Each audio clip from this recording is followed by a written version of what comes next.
My name is Erin, and I was just trying to get home. I had picked up Thai food from the place on Maple I always went to, after a long workday. And I was balancing the bags in one hand while fumbling for my keys with the other. That's when I saw the U-Haul. It was parked right in my driveway, blocking my usual spot like it belonged there. For a second, I honestly thought it might be a neighbor's mistake. Someone backing into the wrong place. But then I saw Jenna. She stood in front of the guest house, clipboard in hand, directing two men as they unloaded boxes, like she was moving into a penthouse suite. Her hair was perfectly blown out, nails still freshly done. Not a trace of sweat on her. One of the movers was struggling with a white velvet armchair I didn't recognize. I froze. My keys were still halfway to the lock when it hit me. They weren't just dropping something off. They were moving in. I started walking toward them, almost cautiously. Like getting too close might make the whole scene real. My feet crunched over gravel that I had spread with my own hands last spring when I landscaped that path. My garden tools were still leaning against the side wall, right where I left them. But it wasn't my space anymore. At least, it didn't feel like it. Matt's voice rang out, way too cheerful for what was clearly a stealth operation. He jogged toward me like we hadn't gone months without speaking. He called it a surprise. Said it would be so great for the kids. Said something about starting fresh. About being close to family again. I didn't answer. I wasn't mad. Not yet. I was confused. Unmoored. Like I had stepped into someone else's life. I remember just standing there, looking at my house, the one I designed, funded, and fought for, and feeling something shift inside me. Because this wasn't supposed to happen. The guest house was my plan B. My retirement. My independence. I built it with the money I'd saved while taking care of our parents. The weekends I'd skipped social plans. The job offers I'd turned down to stay nearby. I had designed every inch of that space. I knew where the plumbing lines ran, which tile would squeak in the rain, which light bulb flickered when it got too cold. And now Jenna was inside, talking loudly on her phone, probably planning throw pillows and Instagram angles. I asked where Mom was. Matt said inside the main house, helping with the girls. He waved toward the garden like I was interrupting something casual. Like this whole invasion was just another Sunday chore. I remember the way my voice sounded when I finally asked him who told them they could move in. He said Mom did. Then added that I wasn't even using the space yet. So what was the big deal? I didn't yell. I didn't cry. I just stared at him. At his smile that had gotten him out of every situation since we were kids. At his easy confidence. His certainty that this would all just work out. That's when I knew this wasn't a misunderstanding. This wasn't some temporary arrangement. This was a decision one I wasn't part of. Inside the guest house, one of the movers knocked over a box, and something clattered. I watched as Jenna barked at him about fragile items. My stomach sank. There was no hesitation in her voice. No curiosity about whose space she was in. It was like they had erased me entirely. I backed away, still holding the food. Now, cold, and forgotten. I stood there for another minute. Maybe longer. I don't remember what I was thinking.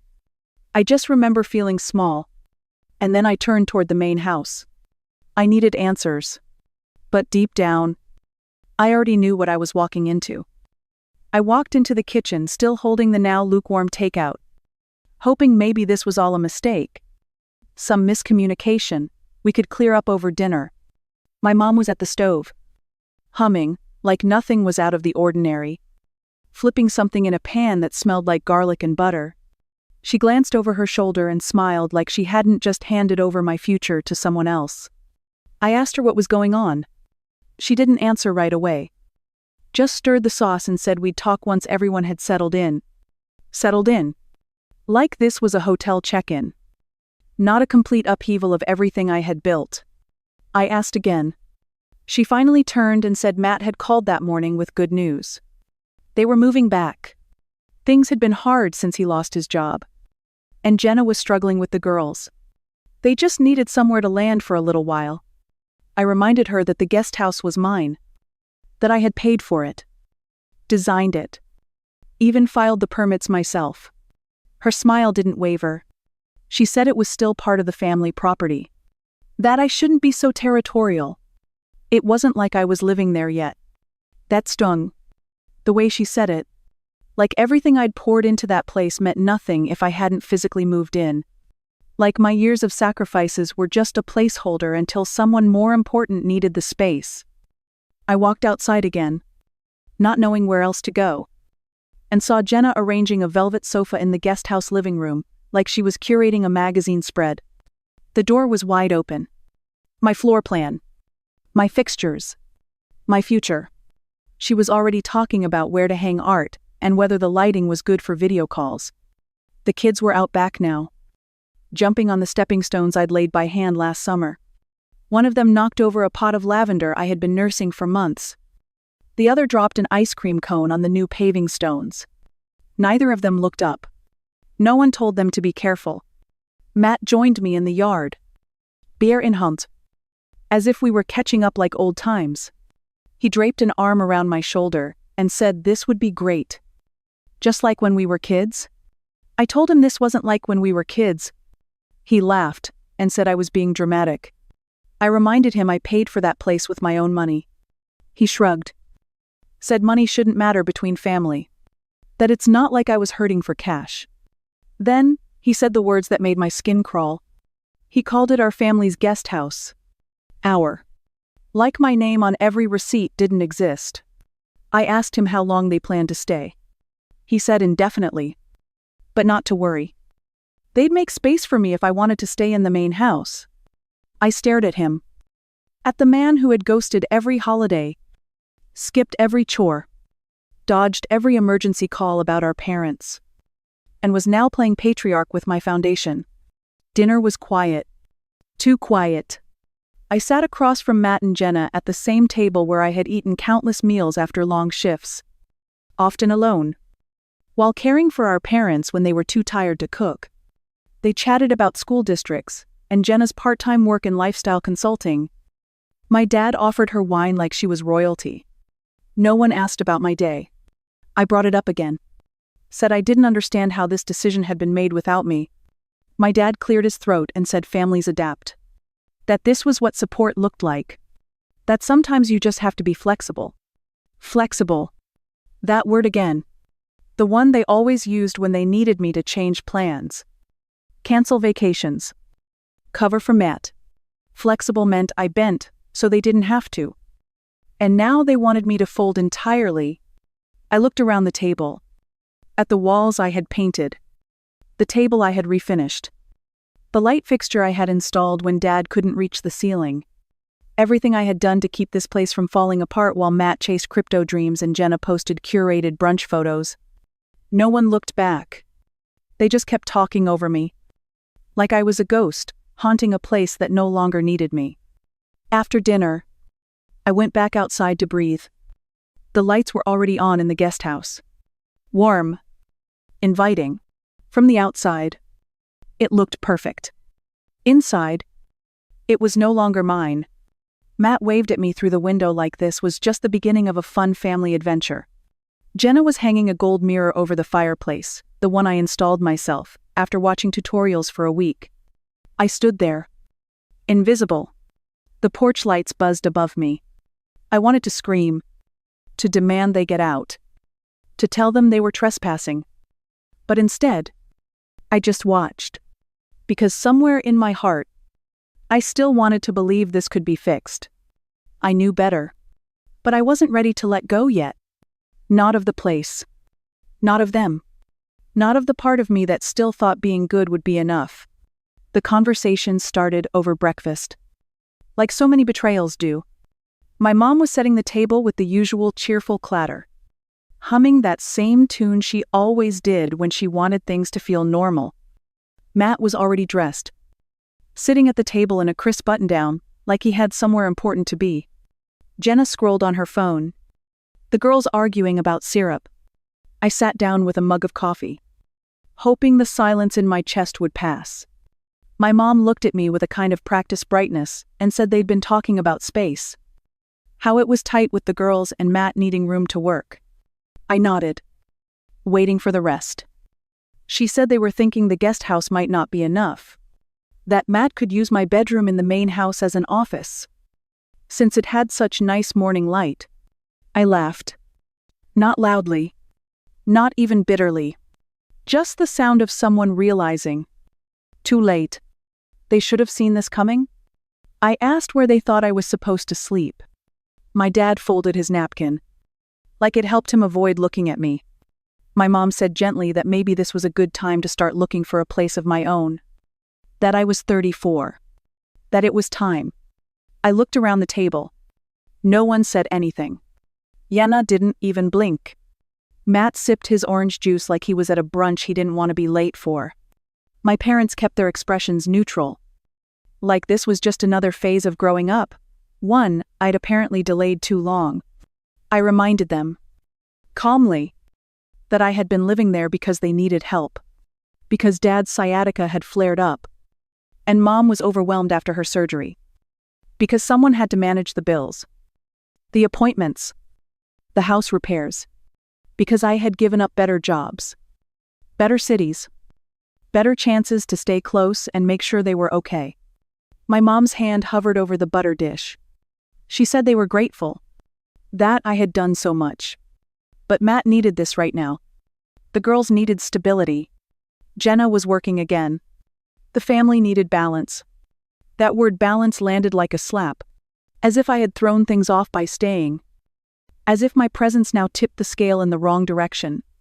Matt stood up then, wiping his hands. Said I could take my time packing. But sooner would be better. He had back-to-back calls starting next week and needed the office quiet. I asked him what calls. He said he was consulting for a startup. Crypto-related. Something in the fintech space. He threw in a few buzzwords I stopped listening to, halfway through. My father nodded like he understood. I wanted to scream. Not just because it was absurd, but because none of them questioned it. Not once.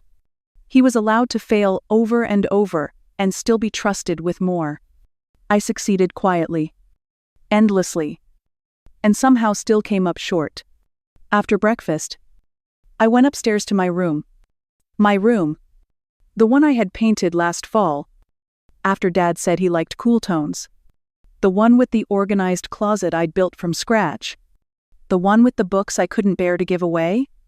I sat on the bed and looked around. Everything in that room had been touched by my hands. My time. My care. I was always here. When things broke. When people got sick. When no one else showed up. But now I was in the way. That afternoon, Jenna started measuring the room. She didn't knock. Just walked in with a tape measure and a look of mild inconvenience. She said something about floating shelves and ergonomic desks. I asked her to leave. She smiled like I was being sensitive. Matt came up an hour later to smooth things over. Said they just needed space. That I'd understand if I wasn't so emotionally attached. I reminded him I had lived in that room for a decade. That I had built the guest house with my own savings. That this home existed because I stayed when he didn't. He shrugged and said we all had to make sacrifices. That night, I found a box at my door. Not packed by me. Just one of those cheap plastic bins you buy in bulk. Inside were some of my books. A few framed photos. And the coffee mug I always used. A note sat on top in my mom's handwriting. It said, "Just to help you get started." I held it in my lap for a long time. The weight of it wasn't in the items. It was in what they represented. A nudge. A push. A message that I wasn't wanted anymore. The next morning, Jenna was already in the room. Moving the dresser. My dresser. She didn't look up when I walked in. Just told one of the girls to grab her the measuring tape from downstairs. I walked into the hallway and stopped. My dad was at the bottom of the stairs. I asked him if this was really what they wanted. If they were really okay watching me be erased. One drawer at a time. He didn't answer right away. Then he said something about how hard things were for Matt right now. That it was just temporary. That I should be the bigger person. That's when I realized it. They didn't see me. Not really. Not as a daughter who had given up years of her life. Not as someone who had held this family together through grief. Through illness. Through silence. They saw me as convenient. As reliable. As someone who didn't need as much. They never really saw me as one of them. Not in the way they saw Matt. And standing there, with my things in a plastic bin and my room already halfway claimed, I finally saw them too. I sat in my car long after the sun went down. The empty takeout bag still crumpled on the passenger seat. The plastic fork digging into my thigh. I didn't cry. I just stared at the dashboard, letting the quiet settle in until it felt like something I could breathe inside. Then I picked up my phone and dialed, the one person who always answered. Olivia picked up on the second ring. She didn't say hello. Just asked if I was okay. I didn't lie this time. I told her everything. From the moment I saw the U-Haul in the driveway, to the way my mom had called it a family property, to Jenna measuring my dresser like I didn't exist. I told her how they packed my things without asking. How my name had vanished from the conversation. How I was being pushed out of the very space I had built. There was a long silence on the line before I said it. The thing I'd never allowed myself to admit out loud. I'm tired of being the good one. The words felt strange in my mouth. Like speaking them made something shift in my chest. Olivia didn't say anything for a second. Then she said, "Okay." Then she said, "Let's do something about it." We met the next morning at her kitchen table. She had already pulled out her laptop. A stack of folders? And 2 cups of coffee, mine, just the way I liked it. She didn't ask if I was sure. She didn't lecture me about family, or tell me to forgive and forget. She just asked if I still had the paperwork from when I built the guest house. I did. Every receipt. Every contract. Every email exchange with the contractor. All of it shoved in a file box I kept under my bed. We laid it all out across her table and started sorting. Somewhere between the electrical permits and the final inspection sign-off, Olivia froze. She picked up a single page and held it up to the light. Then she smiled. Not with amusement. With certainty. "This lot is legally yours. Erin. It's been subdivided. You own it outright. Land. Structure. Driveway. All of it." I stared at the paper. Reading the language I had seen 100 times before but never really understood. I remembered signing it. Dad had been worried about property taxes increasing. So we split the parcel to offset costs. I had agreed to take legal ownership of the back lot since it was my project. It had seemed like a formality then. Now, it felt like a lifeline. "You've had power this whole time," Olivia said. "You just didn't know you could use it." Something in me cracked open. Not like a wound. Like a lock. All those years I thought staying quiet was noble. That swallowing anger made me kind. That patience would be repaid. Even if it took a while. I thought being good meant being small. Being available? Being convenient. But kindness without boundaries isn't love. It's self-erasure. We kept digging through the files. Olivia highlighted the subdivision deed. The parcel number. The payment records from my bank account. Everything was in my name. No one else's. Not even my parents'. She looked up and said, "You don't have to fight them with emotion. You have facts. You have the law. And I'm going to help you use it." I nodded. But something inside me still hesitated. It wasn't fear. It was grief. Grief for the version of me who had believed that doing the right thing would always be enough. The girl who thought loyalty would be reciprocated. That sacrifices were seen. But that girl was fading now. She had stayed too long. Been too quiet. Given too much. I wasn't trying to burn bridges. I just didn't want to drown under them anymore. Olivia printed a few documents. Clipped them together. And slid them across the table. "This is a formal letter of notice. You're giving them 30 days. No more. No less. You're not asking. You're informing. I stared at the paper. My name printed clean at the top. The legal tone. The bolded clause at the bottom. It felt like holding a sword I'd forgotten, I forged. I asked her if this would tear the family apart. She looked at me carefully. Then she asked, "Do you really think they haven't already done that? That night?" I went home and sat in my car again. This time with the engine off and the windows down.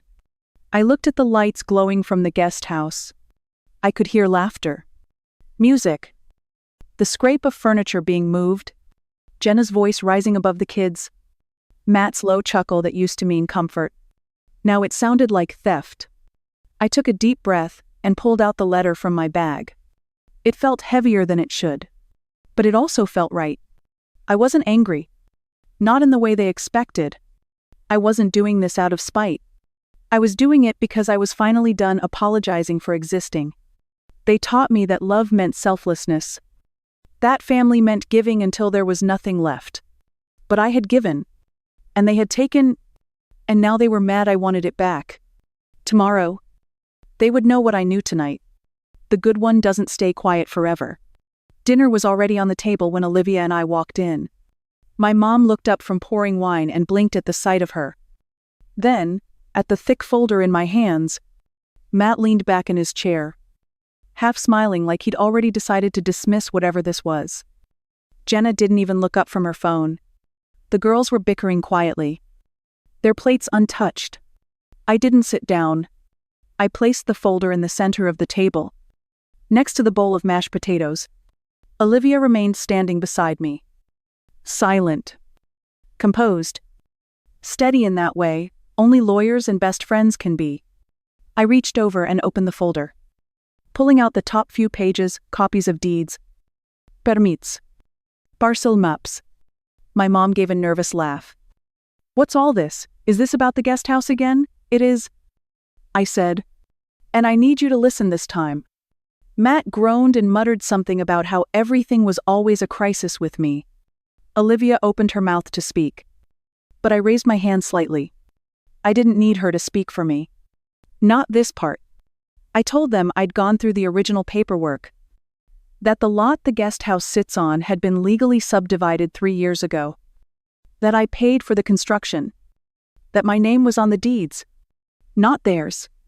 Not Matt's. Not anyone else's. My dad cleared his throat. "Are you sure?" "Honey, I thought that was just for tax reasons." It wasn't. Olivia stepped forward and pointed to the highlighted line. Legally, Erin owns the entire rear parcel. Land. Structure. Private access. It's fully recorded with the county. We've confirmed it 3 different ways. Matt leaned forward, squinting at the document like he could argue with ink. "That can't be right. You never said anything. You never asked?" I replied. Jenna finally looked up. Eyes sharp. "But we live there now. The kids are settled. We have plans." I nodded. "And you made those plans without asking. You moved into my house without asking." The silence that followed was heavy. Almost physical. No one moved. No one breathed. And for the first time, I didn't feel like the one on the outside. I felt like the one in control. I didn't sit down. I slid the final page across the table. A simple document with 2 columns, rent or vacate. 30 days. That was the choice. Matt snatched the paper and laughed. A short, ugly sound. "You're joking." "Right, you're seriously trying to charge us rent. We're family." I kept my eyes on him. "Yes. And you moved into my property. Without permission. Without discussion. So now you pay or you leave." My mom's hand went to her mouth. Her voice cracked as she said my name. Like saying it gently might soften me. "Erin. Please. Don't do this. You're tearing us apart." "No," I said. "I'm setting a boundary. That's different." Matt stood up, the chair legs scraping hard against the floor. He called me selfish. Accused me of power tripping. Said I was letting Olivia poison me against my own blood. I didn't flinch. I had heard his tantrums before. This one just had a more expensive shirt. You want to be cold? Fine. He snapped. We'll go. But don't come crying when you end up alone. I turned to my mother, who now had tears in her eyes. The look she gave me wasn't confusion. It was betrayal. As if I had flipped the script on a role I was supposed to play forever. The good daughter. The dependable one. I said it slowly. Clearly. So they wouldn't miss it. The years I gave you were not alone. They were love. But now, love requires boundaries. No one spoke. Even the kids went still. Olivia broke the silence. If you choose to stay, we'll need a signed lease by end of week. Otherwise, 30 days. Matt crumpled the paper in his fist. My mom wiped her eyes with a napkin. My dad just stared at his plate, saying nothing. And I stood there, steady and unmoved, no longer asking for permission to exist. The lock on my bedroom door was new. I noticed it the second I got home, a heavy-duty deadbolt I hadn't installed. Clicked firmly into place from the outside. I knocked once. No answer. I knocked again. Louder. My mom's voice floated up from the kitchen. Oddly casual. We thought it was best. Until you come to your senses. I didn't respond. I pulled out my phone and called Olivia. Add illegal lockout to the list. I said calmly. Loudly enough for my mother to hear. Document the date. The door was unlocked within 5 minutes. Inside, my room was chaos. My things had been tossed into black trash bags and shoved into a corner like forgotten laundry. My bookshelf was half empty. Some of the framed photos were missing. My desk drawers had been pulled open and left that way. Everything felt invaded. Violated. Like I was trespassing in my own life. Oakley, one of the girls, popped her head in, holding a handful of my books. Grandma said I could use these for school. I took them from her without a word. Downstairs, Jenna was rearranging furniture. Matt was pacing in the living room, talking loudly on speakerphone about crypto markets and aggressive growth strategies. When he saw me, he stopped mid-sentence and handed me a manila envelope. His face was smug. Just so you know, we filed a quick claim deed this morning, he said. The Annex is back in Dad's name now. Figured it was cleaner that way. I stared at him. My heartbeat didn't spike. My voice didn't shake. I just opened the envelope. Looked at the obviously forged signature, my name and handwriting that didn't even come close to mine, and said, I hope you kept the receipt. Forgery's a felony. Matt's smirk faltered. I walked back out to the car and called Olivia again. They forged my signature on a deed transfer, I said. Her voice went razor sharp. I'm calling the DA's office. We'll file the counterclaim before they even finish their coffee. That night, I slept at Olivia's house. I didn't cry. I didn't vent. I sat at her kitchen table with my laptop and gathered every email, every scan, every date-stamped file I had. I cross-referenced the property records online. I pulled up the original subdivision forms. I attached everything to a shared folder and sent it to her with the subject line, for when they try again. The next morning, I woke up to a text from Jenna. We thought you'd be more reasonable. This is what happens when you act like a stranger to your own family. I didn't respond. I sent the message to Olivia instead. She replied with a screenshot of the formal complaint she had just submitted for attempted fraud and property interference. By noon, I received a call from the county clerk's office confirming that no deed changes had gone through and that a fraud alert had been flagged on the parcel. By 2, my mom texted, Can't we just talk? I didn't answer that one either. That evening, I drove by the house. The guest house lights were off for once, but the living room was lit up like Christmas. Through the window, I saw them, all of them gathered around the dining table. Matt was waving his arms, pacing. Jenna sat with her arms crossed. My mother looked like she had aged 10 years. My dad just stared at the table like he was hoping it would disappear. I parked across the street and watched. For once, I wasn't part of the argument. I wasn't being asked to fix it. I wasn't the glue. I was the line they had tried to cross and couldn't. 2 days later, a letter from my attorney arrived at the house via certified mail. It included copies of the forged deed, the formal notice of fraud investigation, and a cease and desist for any further attempts to interfere with the property. Olivia added one last line herself. Just for emphasis, all communication going forward should be directed through legal counsel. That evening, Matt called me directly. I let it go to voicemail. He left a message full of half-hearted apologies and veiled threats. Said I was overreacting. Said I was making a scene. Said this could all be handled privately if I just acted like family. I replayed it once. Then forwarded the file to Olivia. She added it to the case file. They thought I'd crumble. They thought I'd back down because I always had. Because I was quiet.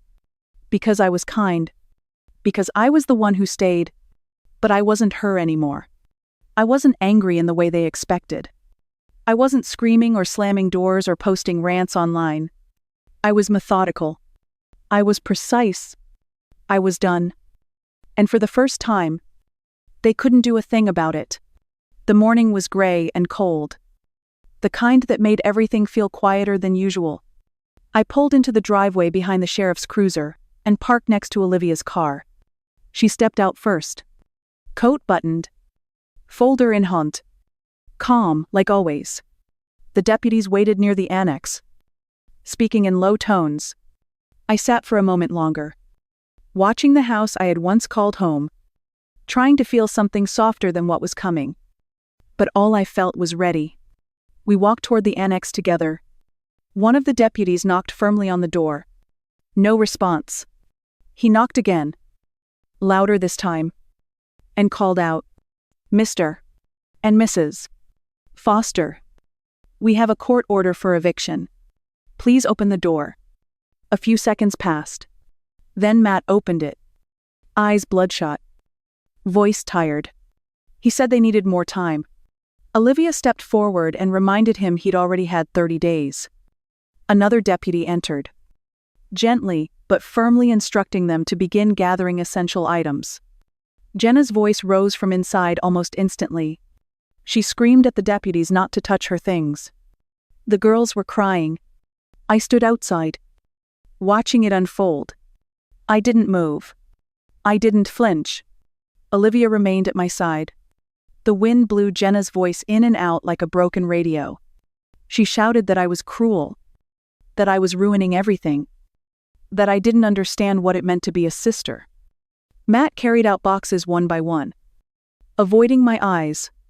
His designer hoodie was inside out. My mom came out of the main house then, hair unbrushed, her sweater clinging to one shoulder. She walked right up to me, mascara already smudging. Her voice was low, shaking. "You're throwing your own family into the cold. Your niece and nephew. Your brother. Me. I raised you better than this." I didn't answer right away. I looked at her, really looked at the face that used to mean safety. At the hands that once bandaged every scrape and brushed every tangle. Then I said, "I'm not doing this to hurt you. I'm doing this to save myself." She stared at me like she didn't recognize the person standing in front of her. Maybe she didn't. The deputies continued clearing out what they could. Essentials only. Everything else would be placed in storage. Matt tried one last time. He said I was heartless. That money had changed me. That I used to be loyal. I told him loyalty without respect isn't family. It's servitude. Jenna shouted something about suing me. Olivia handed her a business card and said she looked forward to seeing her in court. The final box came out at noon. The deputy handed me the key to the annex and a signed confirmation of possession. I thanked him. He nodded, offered a faint smile, then walked back to the cruiser. My mom stood by the porch as we left. Her voice broke one last time. I hope it was worth it. I didn't answer. But in my chest, the silence spoke clearly. It was. The annex was quiet now. Not just empty, but still in the way I hadn't felt in years. No doors slamming. No footsteps overhead. No voices slicing through my thoughts. Just the hum of a space breathing with me. I moved slowly through the rooms, repainting the walls a soft sage green. The color I'd always imagined, but never dared to choose when someone else might complain. I pulled weeds from the garden, replaced the broken pots, replanted the lavender. My hands sank into the dirt like they belonged there. I wasn't rushing anymore. I wasn't proving anything. I was simply present, day by day. The space became mine again, not because I fought for it, but because I stayed. I bought new curtains. I donated the furniture Jenna left behind. I cooked simple meals in silence and played music in the mornings. Not loud. Just enough to feel like someone was dancing through the air. The first night I slept there alone, I didn't wake up once. Then, one afternoon, there was a knock at the door. I opened it to find Jenna standing there. Hair pulled back. No makeup. No attitude. Just a woman holding her hands together like she didn't quite know what to do with them. She said hi. I nodded. She asked if she could talk. I didn't invite her in. She stood on the porch and told me she was sorry. Not just for the annex. For everything. For going through my things. For acting like it didn't matter. For pushing me out of my own space. She said she'd been caught up in trying to control something, anything, when everything else in her life was falling apart. And she knew it wasn't my job to fix that. I listened. I didn't interrupt. When she finished, I said thank you. She looked like she wanted to say more. But she didn't. She just nodded and walked back to her car. I stood there for a long moment after the engine faded. The breeze tugging gently at the edge of my shirt. I wasn't angry. I wasn't relieved. I was whole. Inside, the paint had dried. The furniture was arranged the way I liked it.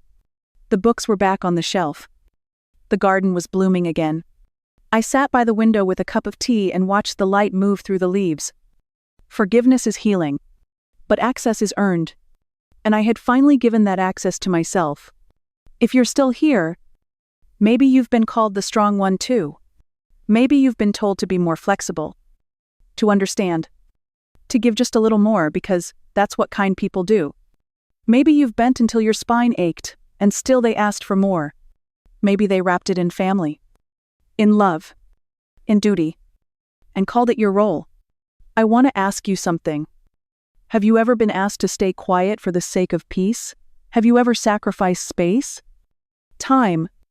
Energy. Your own well-being. Just to keep others comfortable. Did they thank you? Or did they start expecting it like it was never a gift at all? I used to think saying yes was my way of loving people. That patience was strength. That being dependable made me valuable. And then one day, I realized the people I was bending for weren't bending back. They were just building their lives on top of mine. If that feels familiar, I want you to know something. You are not selfish for saying no. You are not cruel for asking for space. You are not wrong for setting boundaries that keep you safe. Even if they make other people uncomfortable. Especially then, because choosing yourself is not betrayal. Sometimes, it's survival. And you are allowed to survive. You are allowed to protect the peace you fought for. You are allowed to outgrow the version of you that made everyone else feel okay while you quietly disappeared. If this story reminds you of something you've been through, a time you stayed too long, gave too much, or stayed silent when you needed to speak, I hope you'll share it in the comments. Not just for me, but for the others scrolling who might still be holding their breath, wondering if anyone else gets it.